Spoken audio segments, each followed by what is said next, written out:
मैं नहीं गाऊंगा।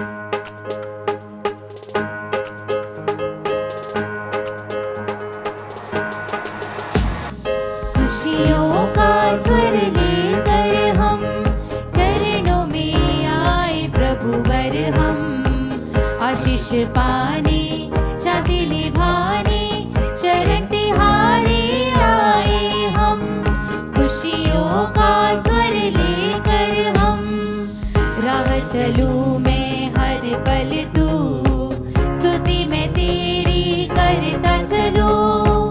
राह चलूं मैं हर पल तू, स्तुति में तेरी करता चलूं। तू मेरी मंजिल तू ही मुकाम, राह दिखाना प्राणेश्वर। तू मेरी मंजिल तू ही मुकाम, राह दिखाना प्राणेश्वर। खुशियों का स्वर लेकर हम चरणों में आए प्रभुवर हम, आशीष पाने शांति निभाने शरण तिहारे आए हम। खुशियों का स्वर लेकर हम। पिता और पुत्र और पवित्र आत्मा के नाम पर आमीन। हमारे प्रभु यीशु क्रिस्त की कृपा, ईश्वर का प्रेम और पवित्र आत्मा का सहचर्य आप सबों को प्राप्त हो और आपकी आत्मा के साथ। क्रिस्त में मेरे प्यारे भाइयों और बहनों, आज के इस सुंदर दिन के लिए हम प्रभु को धन्यवाद दें। प्रभु आज के वचनों में हमें कहता है कि वह हमें एक बना लेगा, वह अपने सामर्थ्य से हम सभी को प्रकाशित करेगा।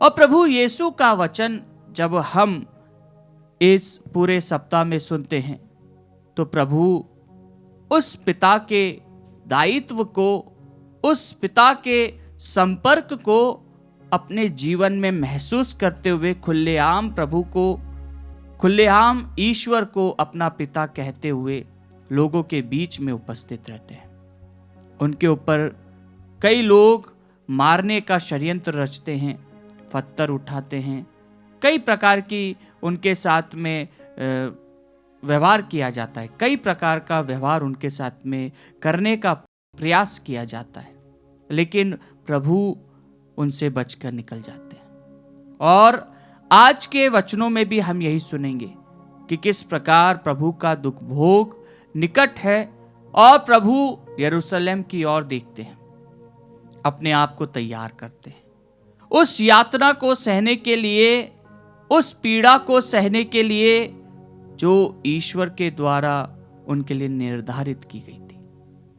अपने प्रेम को, उस ईश्वर के प्रेम को जोड़ते हुए वह लोगों के बीच में कार्य करने के लिए अपने आप को तैयार करते हैं एवं समस्त मानव जाति के लिए जो ईश्वर की योजना है उसको पूर्ण होने के लिए, उसको साकार करने के लिए अपने आप को तैयार करते हैं। आइए क्रिस्त में प्यारे भाइयों बहनों, हम भी हमारे जीवन में कई बार उस ईश्वर की योजना से दूर हो जाते हैं, उसके परे हम कार्य करते हैं।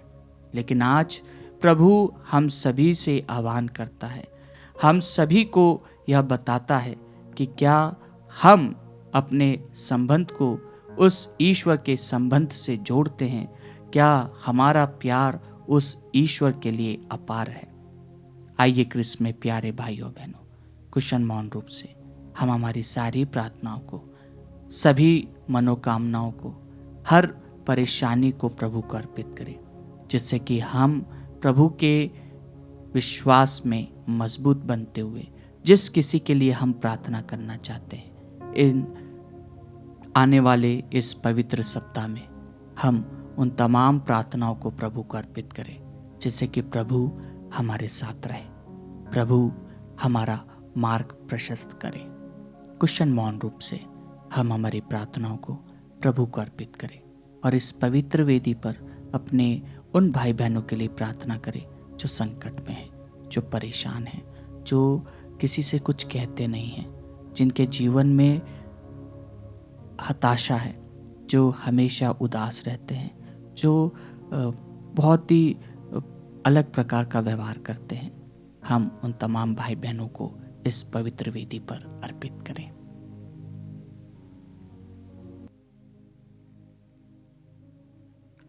भाइयों और बहनों, हम अपने पापों को स्वीकार करें ताकि हम यह पवित्र बलि चढ़ाने के योग्य बन जाएं।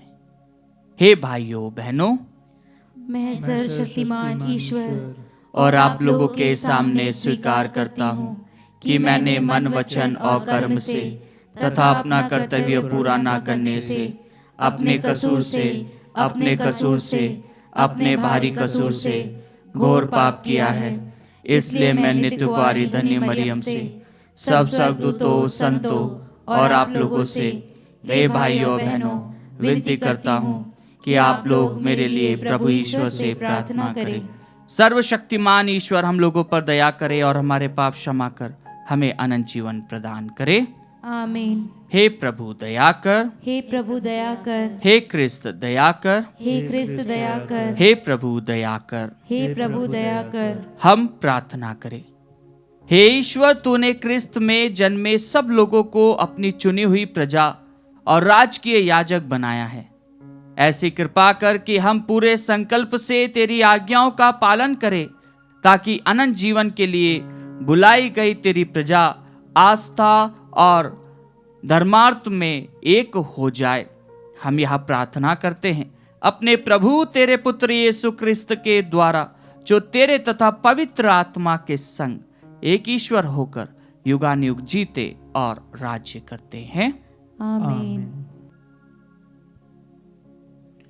प्रभु आपके हृदय जीवा को ले जिस रीति से प्रभु की वाणी सुना सके, पिता और पुत्र और पवित्र आत्मा के नाम पर।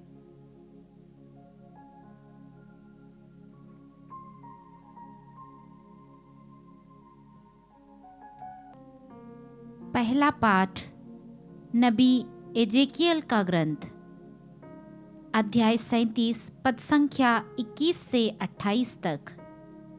मैं उन्हें एक ही राष्ट्र बना दूंगा। प्रभु ईश्वर यह कहता है, मैं इस्राएलियों को उन राष्ट्रों में से इकट्ठा करूंगा जहां वे चले गए हैं। मैं उन्हें चारों दिशाओं से इकट्ठा करूंगा और उन्हें उनकी निजी भूमि वापस ले जाऊंगा। मैं अपने देश में तथा इस्राएल के पर्वतों पर उन्हें एक ही राष्ट्र बना दूंगा और एक ही राजा उन सबों का राजा होगा। वे अब से ना तो दो राष्ट्र होंगे और ना दो राज्यों में विभाजित। वे फिर घृणास्पद मूर्ति पूजा और अधर्म से अपने को दूषित नहीं करेंगे। उन्होंने मेरे साथ कितनी बार विश्वासघात किया, फिर भी मैं उन सब पापों से उन्हें छुड़ाऊंगा और शुद्ध करूंगा। वे मेरी प्रजा होंगे और मैं उनका ईश्वर होऊंगा। मेरा सेवक दाऊद उनका राजा बनेगा और उन सबों का एक ही चरवाहा होगा।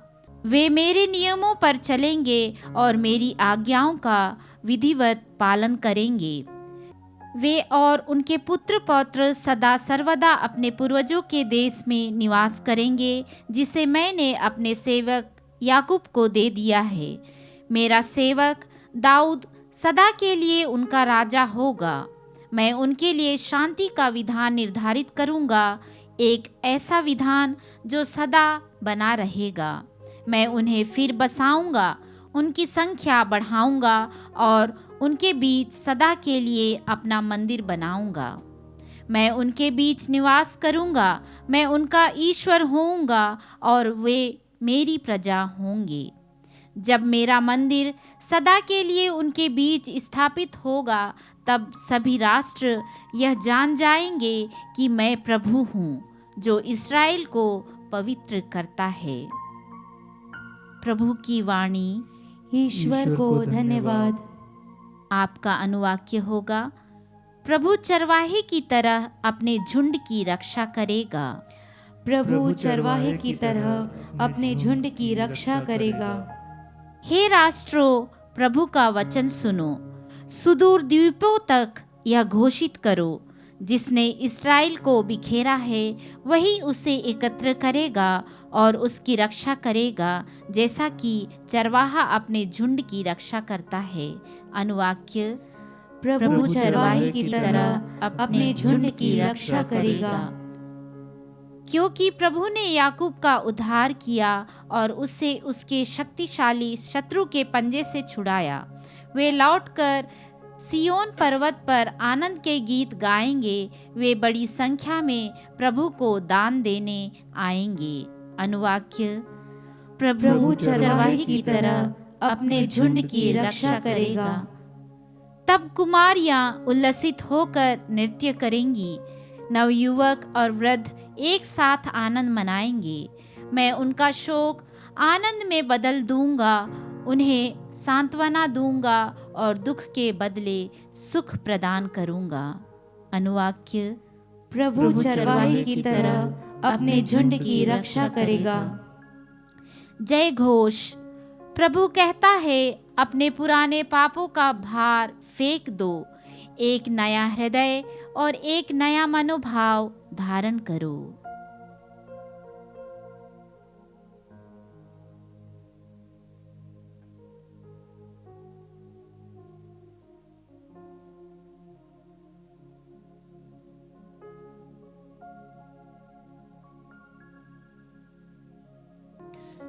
प्रभु आप लोगों के साथ हो और आपकी आत्मा के साथ। संत यूहन्ना के अनुसार पवित्र सुसमाचार। हे प्रभु, तेरी महिमा हो। जो यहूदी मरियम से मिलने आए थे और जिन्होंने यीशु का यह चमत्कार देखा, उनमें से बहुतों ने उनमें विश्वास किया। परंतु उनमें से कुछ लोगों ने फरीसियों के पास जाकर बतलाया कि यीशु ने क्या किया है। तब महायाजकों और फरीसियों ने महासभा बुलाकर कहा, हम क्या करें? वह मनुष्य बहुत से चमत्कार दिखा रहा है। यदि हम उसे ऐसा करते रहने देंगे तो सभी उसमें विश्वास करने लगेंगे और रोमन लोग आकर हमारा मंदिर और हमारा राष्ट्र नष्ट कर देंगे। उनमें से एक ने, जिसका नाम कैफस था, उस वर्ष प्रधान याजक था, उसने कहा, आप लोगों की बुद्धि कहाँ है? आप यह नहीं समझते कि हमारा कल्याण इसमें है कि एक ही मनुष्य जनता के लिए मर जाए और समस्त राष्ट्र का सर्वनाश ना हो। उसने यह बात अपनी ओर से नहीं कही। उसने उस वर्ष के प्रधान याजक के रूप में भविष्यवाणी की कि यीशु राष्ट्र के लिए मरेंगे और न केवल राष्ट्र के लिए बल्कि इसलिए भी कि वह ईश्वर की बिखरी हुई संतान को एकत्र कर लेंगे। उसी दिन उन्होंने यीशु को मार डालने का निश्चय किया। इसलिए यीशु ने उस समय से यहूदियों के बीच प्रकट रूप से आना जाना बंद कर दिया। वह निर्जन प्रदेश के निकटवर्ती प्रांत के एफ्राइम नामक नगर चले गए और वहीं अपने शिष्यों के साथ रहने लगे। यहूदियों का पास्का पर्व निकट था। बहुत से लोग पास्का से पहले शुद्धिकरण के लिए देहात से यरूशलेम आए थे। वे यीशु को ढूंढते थे और मंदिर में आपस में कहते थे, आपका क्या विचार है? क्या वह पर्व के लिए नहीं आ रहे हैं? महायाजकों और फरीसियों ने यीशु को गिरफ्तार करने के उद्देश्य से यह आदेश दिया था कि यदि किसी व्यक्ति को यीशु का ठिकाना मालूम हो जाए तो वह इसकी सूचना उन्हें दे दे। प्रभु का सुसमाचार। हे क्रिस्त, तेरी स्तुति हो। क्रिस्त में मेरे प्यारे भाइयों बहनों, आज हम चालीसा काल के 5वां सप्ताह के अंतिम दिन शनिवार पर हैं। और जब हम आज के पाठों को सुनते हैं, विशेष रूप से सुसमाचार पाठ को, तो हमें पता चलता है कि किस प्रकार प्रभु को मारने का जो षड्यंत्र है वह प्रकट रूप से निश्चित किया जाता है। आज कैफस, जो कि प्रधान याजक था, वह ऐलान करता है कि किस प्रकार से एक मनुष्य का मरना पूरी जनता के मरने से कहीं सहज है। एक व्यक्ति अगर जनता के लिए मरता है तो ठीक रहेगा, लेकिन समस्त राष्ट्र का सर्वनाश नहीं होगा। प्रभु यीशु के जीवन काल में उस समय यरूशलेम पर रोमी साम्राज्य का शासन था और वे अपने सैनिकों के द्वारा वह इस प्रकार से उन्हें बंदी बनाते थे। जो यहूदी लोग थे वह एक प्रकार से उनकी गुलामी में थे, जैसा कि हम भारतीय कुछ समय अंग्रेजों की गुलामी में थे। वैसा ही उसी प्रकार रोमी साम्राज्य अपने निर्णय देता था, अपने शासन के द्वारा वह यहूदियों पर राज्य करता था। और यही बात का जो निर्णय है आज हम देखते हैं कि किस प्रकार लोग अपने आप को रोमी साम्राज्य के हाथों में नहीं देने के लिए, बल्कि अपने आप में ही अपने अस्तित्व को बनाने के लिए ही यहूदी लोग कार्य करते हैं। और वही बात आज हम प्रभु यीशु के विषय में कहा जाता है कि किस प्रकार से एक पॉलिटिकल इशू बनाते हुए, एक सोशल नेटवर्किंग करते हुए, एक प्रकार के धर्म का जो प्रचार है, धर्म का जो बोलबाला है, उसके ऊपर निर्णय किया जाता है। ये तीन चीज़ें जब हम देखते हैं तो हर राष्ट्र में यह बातें अवश्य आती है। यह कोई नई बात नहीं है, बल्कि यह आज के सुसमाचार पाठ में हम पाते हैं कि किस प्रकार से धर्मी पंडित, शास्त्री, फरीसी लोग किस प्रकार से यीशु, जो उनके लिए एक प्रकार का कांटा बन चुका था, जिसके पास में लोग आते थे, जिसको लोग ढूंढते थे, कि एक प्रकार से प्रभु उनके लिए उनके आंखों का तिनका बन गया था। और कई बार हम यहूदी लैंग्वेज में एक कहावत सुनते हैं जिसको हम हिंदी में कहते हैं कि गले में एक ऐसा चीज़ फंस जाता है जिसको हम अंदर भी नहीं ले सकते, जिसको हम बाहर भी नहीं निकाल सकते। तो ये जो कहावत प्रभु यीशु के इतिहासकारों ने कहा था कि यहूदी समाज के जो ज्ञानी लोग थे, फरीसी, शास्त्री और सदुकी लोग, ये उनके लिए बहुत ही एक सोचने का विचार बन गया था। उनके कार्य करने में कई सारी उनको समस्या आ रही थी। कई सारे रीजंस दिए जाते हैं कि किस प्रकार से प्रभु यीशु ओपनली जब कहते थे तो लोग प्रभु को सुनना पसंद करते थे और भीड़ की भीड़ प्रभु के पास में आती थी। प्रभु का जो व्यक्तित्व अगर हम देखेंगे तो किसी भी अनजाने व्यक्ति के पास में, किसी भी ऐसे व्यक्ति के पास में लोग नहीं जाएंगे जिसके बोलने की शैली अच्छी नहीं हो, या जो लोगों को मोटिवेट ना करे, या जो लोगों को एक संपर्क साध कर एक अपने बातचीत से उनके दिलों में घर ना बना ले। प्रभु के अंदर ये क्वालिटी अवश्य होगी। जभी लोग आज के सुसमाचार पाठ में हम पाते हैं कि किस प्रकार जो पूर्व से लोग आते हैं, जो पास्का के शुद्धिकरण के लिए लोग आते हैं, मंदिर के दर्शन के लिए आते हैं, वे प्रभु का ठिकाना पूछते हैं, वे प्रभु के बारे में पूछते हैं कि प्रभु इस बार पर्व पर आ रहे हैं कि नहीं। और यही बात जब हम देखते हैं तो शास्त्री लोग भी यही चीज़ की खोज में रहते हैं कि प्रभु कहाँ हैं, अगर वो मिल जाए तो हम उसे पकड़ लेंगे। उसके ऊपर दोष लगाने का, कैसे भी करके उसको पकड़ने का षड्यंत्र रचा जाता है। और कल हम प्रभु के दुख भोग को सुनेंगे कि किस प्रकार से प्रभु का दुख भोग हमारे बीच में खजूर रविवार के पाठों में हम पाएंगे। हाँ क्रिस्त में प्यारे भाइयों बहनों, कई बार हम हमारे जीवन में भी प्रभु के इस दुख भोग को महसूस करते हैं। प्रभु ईश्वर होने के नाते उनके शरीर के कष्टों को हमें बताते हैं, उनके शरीर की यातनाओं को हमें बताते हैं, उनके मानसिक जो संतुलन है उसको हमें बताते हैं। कई बार एक मनुष्य होने के नाते हम भी कई बार उन सभी शारीरिक कष्टों से, बीमारियों से, दुर्घटनाओं से, कई प्रकार के बंधनों से जब हम जूझते हैं, जब हम उससे जकड़े हुए रहते हैं, तो हम अपने आप में उस ईश्वर की जो कनेक्टिविटी है, जो सिग्नल हमें डायरेक्ट ईश्वर से मिलना है, हम उससे दूर हो जाते हैं। लेकिन प्रभु हमें यह बताते हैं, प्रभु हमें यह पैगाम देते हैं आज के पाठों के द्वारा कि क्या हम सचमुच अपने आप को प्रभु को समर्पित करने के लिए तैयार हैं।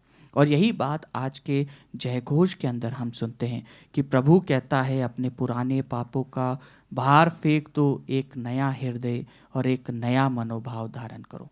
जब हम प्रभु यीशु के दुख भोग और प्रभु यीशु के पैशन, डेथ और उसकी मृत्यु को जब हम देखते हैं तो यह हमें ऐलान करता है कि क्या हम अपने आप को, अपने पुराने व्यवहार को त्याग कर एक नया मनोभाव लेते हैं। आइए क्रिस्त में प्यारे भाइयों बहनों, हम अपने पापों को प्रभु को अर्पित करते हुए प्रभु से प्रार्थना करें कि प्रभु आप हमें नया बना दीजिए।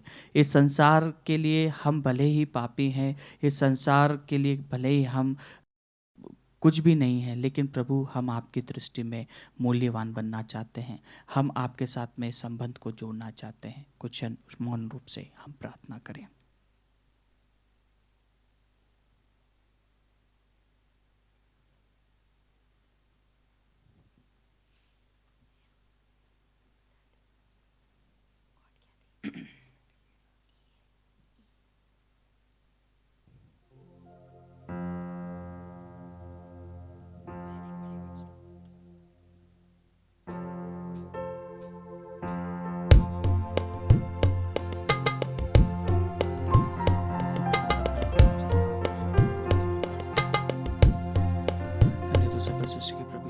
तुमको चढ़ाऊं अब क्या नाथ, तुमको चढ़ाऊं क्या, तुमको चढ़ाऊं अब क्या नाथ, तुमको चढ़ाऊं क्या। पास मेरे तो कुछ भी नहीं, पास मेरे तो कुछ भी नहीं, तुमको चढ़ाऊं क्या, तुमको चढ़ाऊं अब क्या नाथ, तुमको चढ़ाऊं क्या। दिल में ये जो आहट आती, तब प्रीति का साहस भरती, काबिल नहीं मैं आऊं क्या, आऊं क्या, तुमको चढ़ाऊं अब क्या नाथ, तुमको चढ़ाऊं क्या,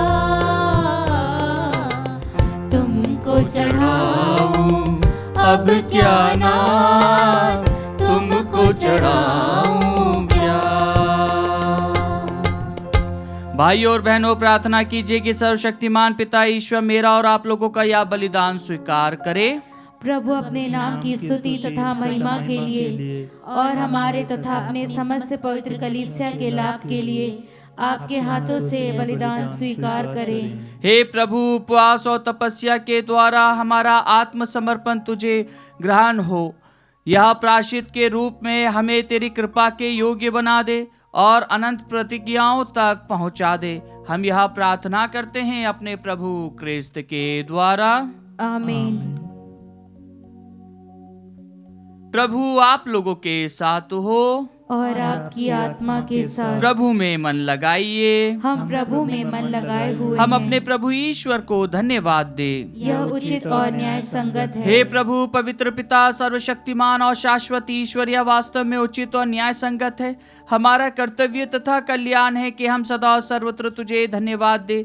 तेरे पुत्र के मुक्तिप्रद दुख भोग द्वारा सारा संसार तेरे प्रताप के अपार सामर्थ्य की घोषणा करने लगा है, क्योंकि क्रूस की अद्भुत शक्ति द्वारा संसार का न्याय हो गया है और क्रूसित क्रिस्त का सामर्थ्य प्रकट हो गया है। इसलिए हे प्रभु, समस्त स्वर्गदूतों के और संतों के साथ मिलकर हम भी तुझे धन्यवाद देते हुए उल्लास पूर्वक घोषित करते हैं।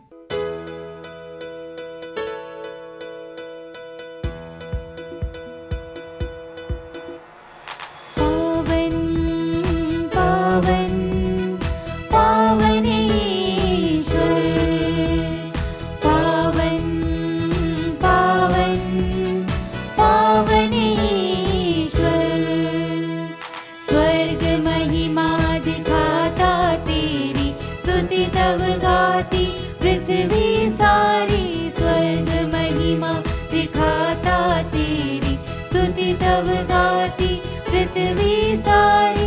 जय जय जय प्रभु, जय हो तेरी, पावन पावन पावन ईश्वर,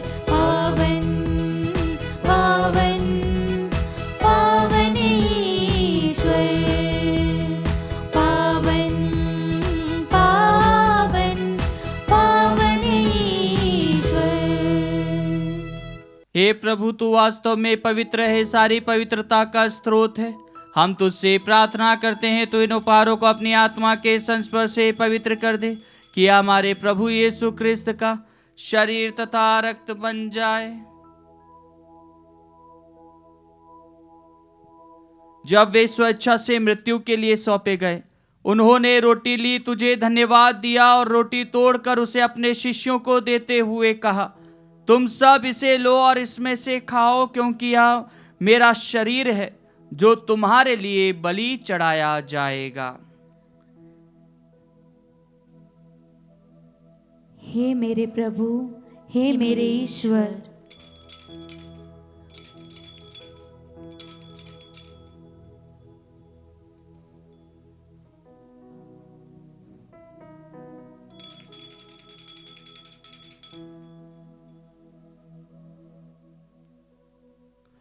इसी भांति भोजन के बाद उन्होंने कटोरा लिया, तुझे धन्यवाद दिया और उसे अपने शिष्यों को देते हुए कहा, तुम सब इसे लो और इसमें से पियो, क्योंकि यह मेरे रक्त का कटोरा है, नवीन और अनंत व्यवस्थान का रक्त, जो तुम्हारे और बहुतों के पापों की क्षमा के लिए बहाया जाएगा।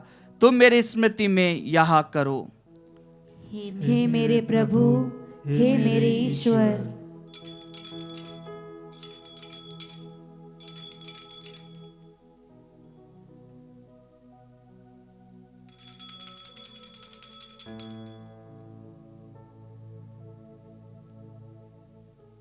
विश्वास का रहस्य।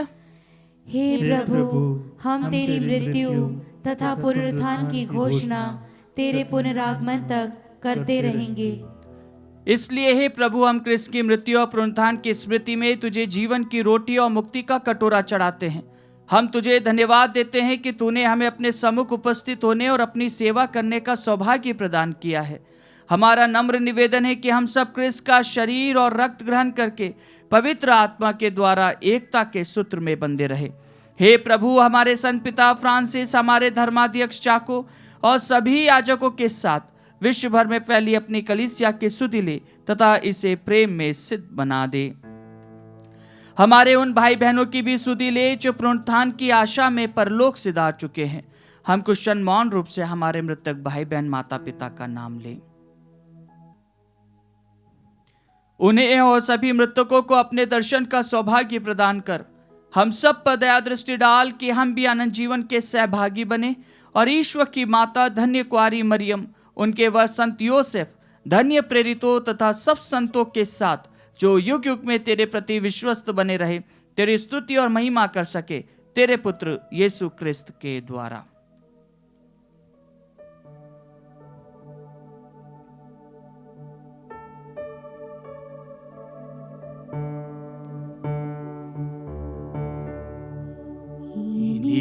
प्रभु क्रिस्त के द्वारा, इन्हीं के साथ और इन्हीं में, हे सर्वशक्तिमान पिता ईश्वर, पवित्र आत्मा के साथ सारा गौरव तथा सम्मान युगान युग तेरा ही है।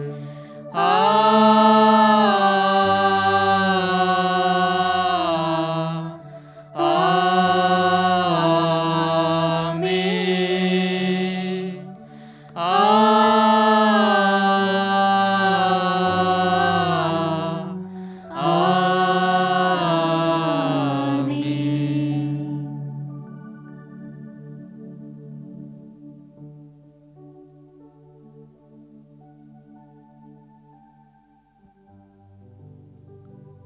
हम सब मिलकर पिता ईश्वर से प्रार्थना करें, जैसे प्रभु यीशु ने हमें सिखाया है।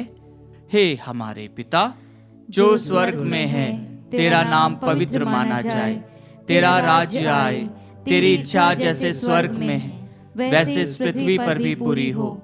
हमारा प्रतिदिन का आहार आज हमें दे, और हमारे अपराध हमें क्षमा कर, जैसे हम भी अपने अपराधियों को क्षमा करते हैं, और मैं परीक्षा में न डाल, परंतु बुराई से बचा।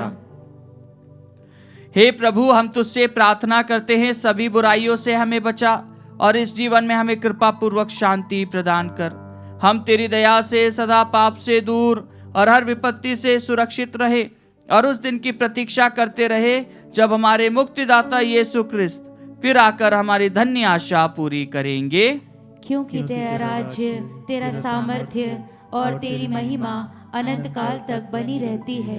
हे प्रभु यीशु क्रिस्त, तूने अपने प्रेरितों से कहा है, मैं तुम्हारे लिए शांति छोड़ जाता हूँ, अपनी शांति तुम्हें प्रदान करता हूँ।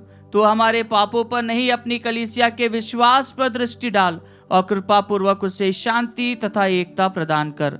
तू युगानुयुग जीता और राज्य करता है। आमीन।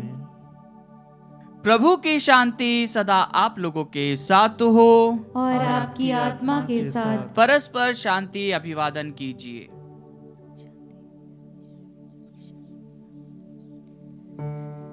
हे ईश्वर के मेमने, तू संसार के पाप हर लेता है, हम पर दया कर।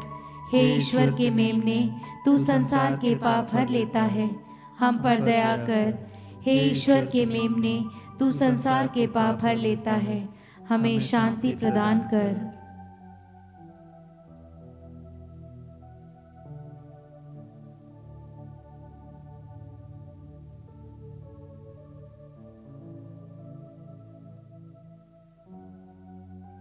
देखिए ईश्वर का मेमना, इन्हें देखिए जो संसार के पाप हर लेते हैं। धन्य है वे जो मेमने के भोज में बुलाए गए हैं। हे प्रभु, मैं इस योग्य नहीं हूँ कि तू मेरे यहाँ आए, किंतु एक ही शब्द कह दे और मेरी आत्मा चंगी हो जाएगी।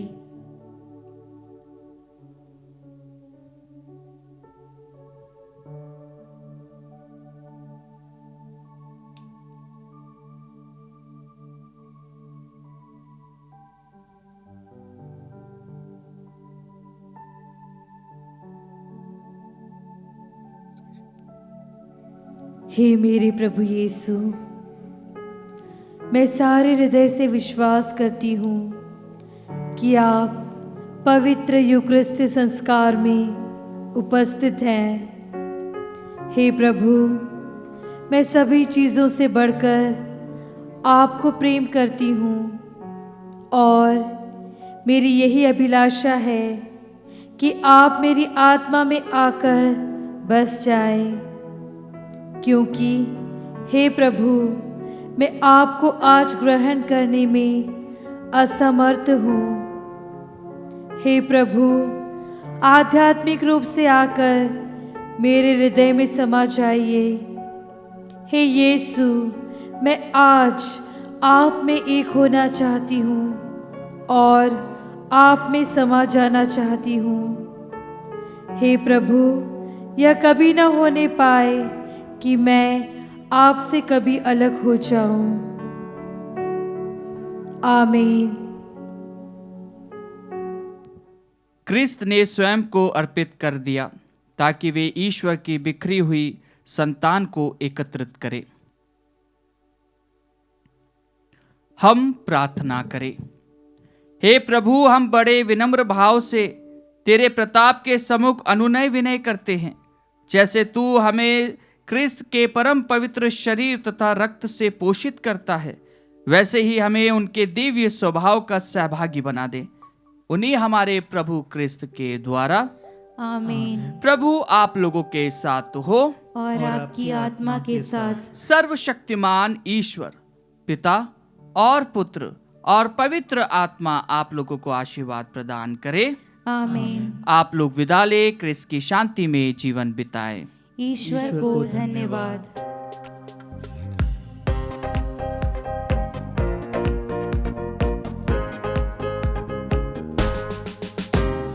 प्रभु ने अपना